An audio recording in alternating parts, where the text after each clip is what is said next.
Okay, what's up, fellas, ladies, fellas? I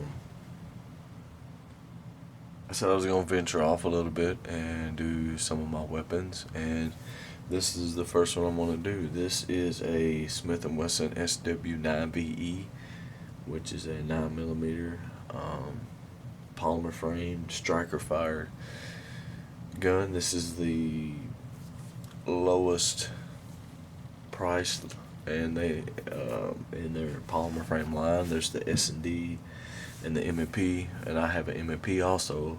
This is the first handgun I ever bought. Number one, because it was cheap, easy to get you feet in the door, get you a very good quality weapon for not much money, which I'll get into. I'm not gonna do a full review over the gun. There's tons of them out there. Plus, this gun's not old, but there's enough reviews out there for people that need to know the basics about the stock gun. I'll just let them keep those reviews. What I'm gonna do is I'm gonna go over what I did to this gun to make this gun better for me. It might not work for you, but it worked for me.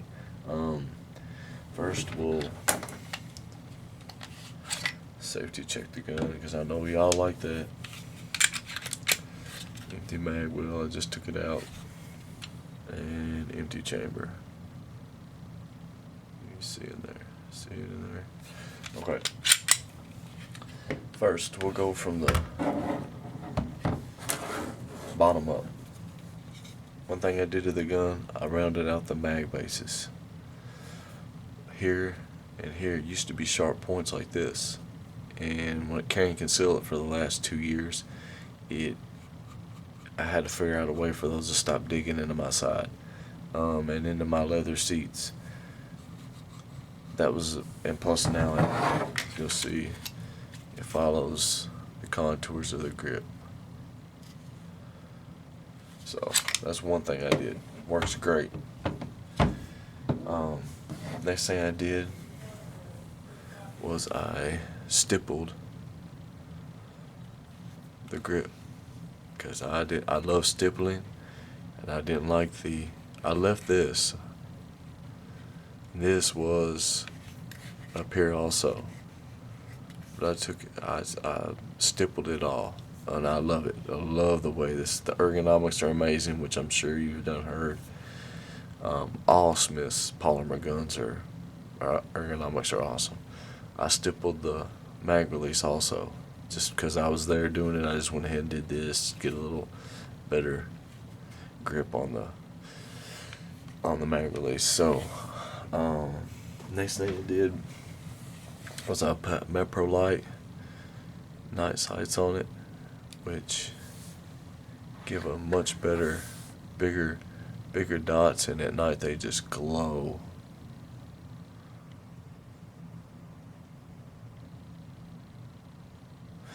And they're all metal, and this is a stock one. So if you want to compare it, I mean they're just a lot better.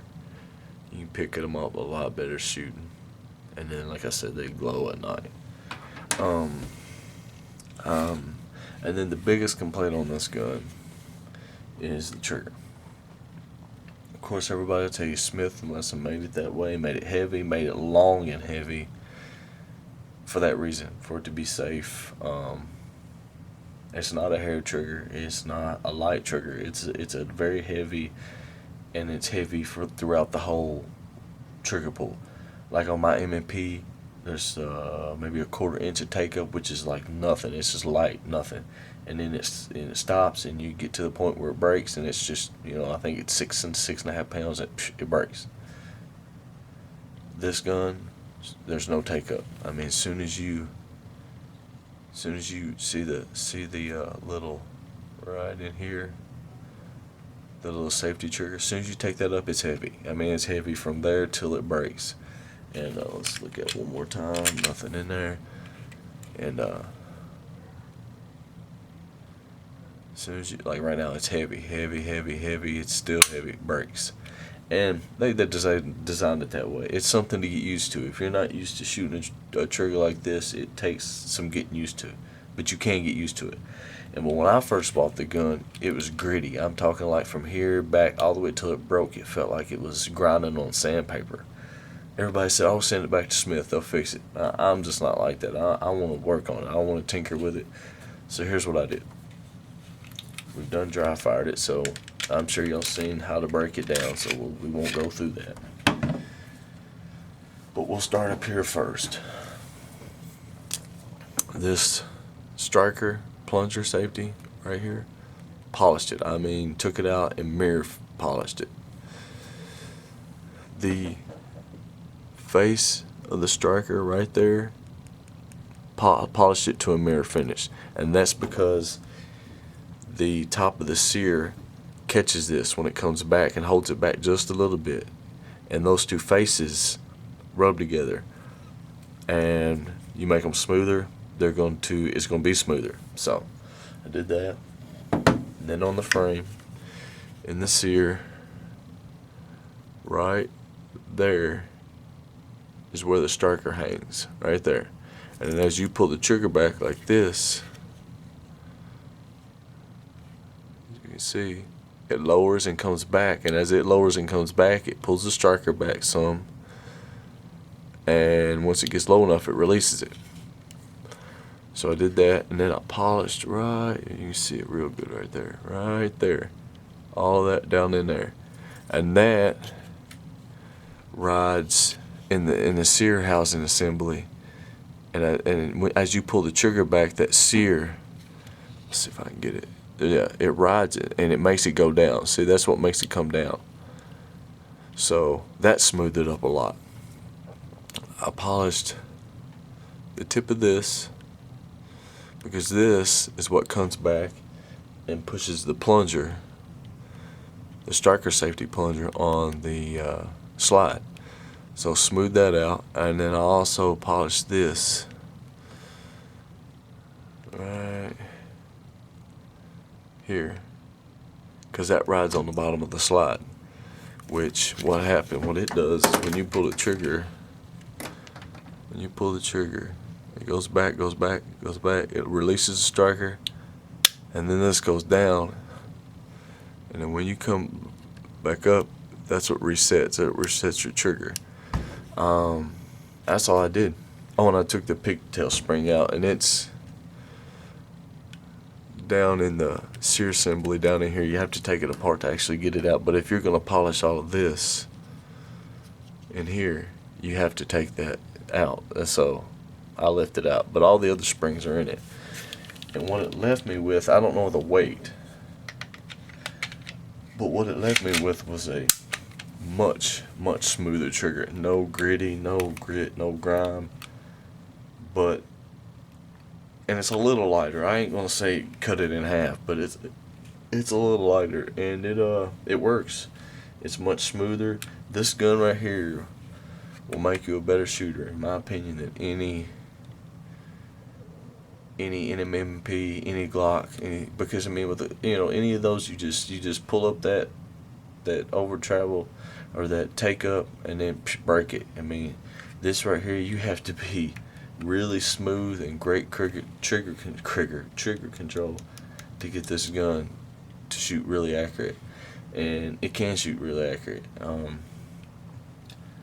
It's a bargain. This gun right here is, in my opinion, the best bang for your buck in the handgun market, especially for a 9mm. And you can get a 40 caliber. There's no going wrong. You can't go wrong. And if you do these little updates, and not everything's for everybody. The stippling is not for everybody. I think it looks amazing, and gives a great purchase on the gun. The polishing, the night sight, some people put lights or lasers down here, but the one gripe about it is you got to buy the adapter. I didn't like that, so I didn't do it. But all in all, it's a great gun. I mean, you've seen the reviews. Everybody gripes about the trigger, but believe me, you can make this trigger a much better trigger. It's a lot smoother. It still breaks the same place, resets nicely. It's just a long, heavy trigger. You get used to it, and this gun's amazing. So that's what I did to my gun to make it better. Next review, I'm gonna do my MMP 9C, um, which is what I carry now. This gun sits beside the bed in the handgun safe for home protection, and but yeah, this is the Smith & Wesson Sigma 9VE. It's a dandy little gun. You can't go wrong with it.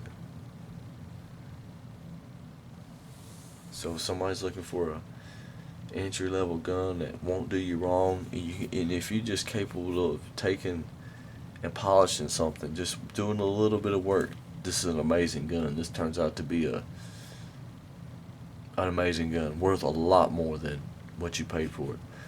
So that's what I did to my Sigma to make it better. I love this gun. I won't ever get rid of this gun, and I hope everybody likes it. If you have any questions, let me know. I can do anything else you need to know about this gun.